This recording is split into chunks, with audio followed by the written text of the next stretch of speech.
প্রকৃত প্রাপকদের নাম না থাকলেও আবাসের তালিকায় নাম পঞ্চায়েত প্রধানের। দুর্নীতির অভিযোগে সরব বিরোধীরা। আবাসের তালিকায় গ্রাম পঞ্চায়েতের প্রধানের নাম থাকলেও বাদ পড়ল প্রকৃত দরিদ্র পরিবারের লোকেরা। উত্তর 24 পরগনার বাগদা থানার বয়রা গ্রাম পঞ্চায়েতের প্রধান সুষমা মণ্ডলের নাম রয়েছে আবাসের তালিকায়। প্রধান বাগদা থানার কুরুলিয়া গ্রামের বাসিন্দা হলেও মালিদা গ্রামের আবাসের তালিকায় নাম রয়েছে তার অভিযোগ বিরোধীদের। হ্যাঁ, আবেদন করেছি, আমার নামে ঘর এসছে কেটে দিয়ে, যাদের পাকা ঘর আছে তাদের নামে ঘর এসছে, কিন্তু আমার ঘর কেটে দিয়েছে, ঘর আসেনি। বিজেপির পক্ষ থেকে অভিযোগ করা হয়, প্রধান সুষমা মণ্ডলের ইটের বাড়ি থাকা সত্ত্বেও স্বজন পোষণ করে আবাসের তালিকায় নাম নথিভুক্ত করা হয়েছে। পাশাপাশি গ্রামের প্রকৃত দরিদ্র পরিবারের নাম নেই এই তালিকায়। অভিযোগ শুধু প্রধান নয়, প্রধান ঘনিষ্ঠ তৃণমূল নেতাদের পাকা দালান বাড়ি থাকা সত্ত্বেও আবাসের তালিকায় নাম রয়েছে তাদের। প্রধান সুষমা মণ্ডল সে বসবাস করে কুরুলিয়াতে, বয়রা জিপির অন্তর্ভুক্ত।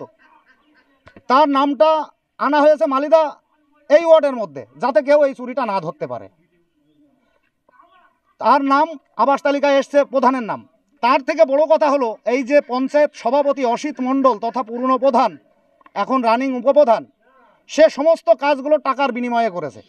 যারা টাকা দিতে পেরেছে তাদের ঘর দিয়েছে, যারা টাকা দিতে পারেনি, এই গরিব গুঁড়া মানুষ, তাদের ঘরের লিস্টেতে নাম আসেনি। এর আগেও আমি একাধিকবার নিউজের সামনে মুখ খুলেছি। আমি এক্স মেম্বার এবং স্বদেশী সনাতন সংঘের কো কনভেনার উত্তর 24 পরগনা জেলার। সমস্ত অভিযোগ অস্বীকার করে প্রধান সুষমা মণ্ডলের দাবি, তিনি যখন আবাসের জন্য আবেদন করেছিলেন তখন তিনি প্রধান ছিলেন না। প্রশাসনের পক্ষ থেকে তার বাড়ি দেখেই তার নাম আবাসের তালিকায় নথিভুক্ত করা হয়েছিল।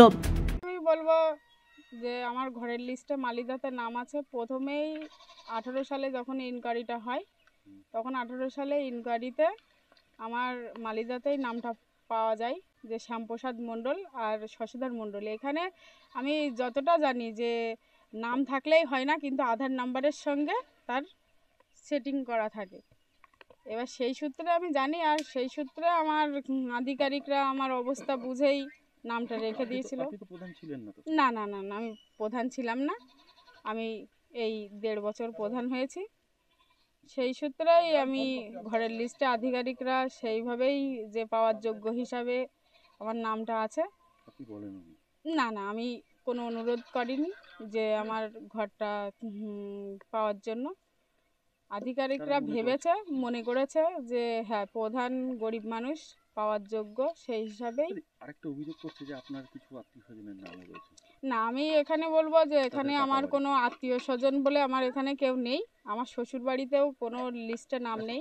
এই ব্যাপারে বাগদার বিডিও প্রসূর পরামানিকের দাবি, মুখ্যমন্ত্রী আবাসের ক্ষেত্রে মানবিক দিক থেকেও বিচার করতে বলেছেন। সেই হিসাবে প্রধান সুষমা মণ্ডলের নাম আবাসের তালিকায় নথিভুক্ত করা হয়েছে। বয়রা গ্রাম পঞ্চায়েতের প্রধান যথেষ্টই গরিব, সে নিয়ে কোনো প্রশ্নই নেই। তার দুর্বল 4টে পাকা দেওয়াল আছে, অনেক খাটাখাটনি করে উনি করেছিলেন। এবার 4টে দেওয়াল থাকলে তার নামটা বাদ যাওয়া উচিত, কারণ গভর্নমেন্টের অর্ডার ছিল সেরকম। পরবর্তীতে আমাদের মাননীয় মুখ্যমন্ত্রী অনারেবল সিএম ম্যাডাম যখন মানবিকতার খাতিরের কথাও আমাদের বললেন, আমরা সেই মানবিকতার খাতিরের ব্যাপারটাকে মাথার মধ্যে ঢোকালাম এই কারণেই যে সত্যিই তো মানুষ অনেক খাটাখাটনি করে হয়তো তৈরি করতে পেরেছে, কিন্তু তারা হয়তো দিন আনে দিন খায়। তো সেক্ষেত্রে যখন দেখলাম যে বয়রা গ্রাম পঞ্চায়েতের প্রধান নিজে সত্যিই অত্যন্ত দরিদ্র, তখন আমাদের মাননীয় মুখ্যমন্ত্রী ম্যাডামের কথা অনুযায়ী গভর্নমেন্টের অর্ডার মেনে আমরা তার নামটাকে এলিজিবলের লিস্টে রাখি।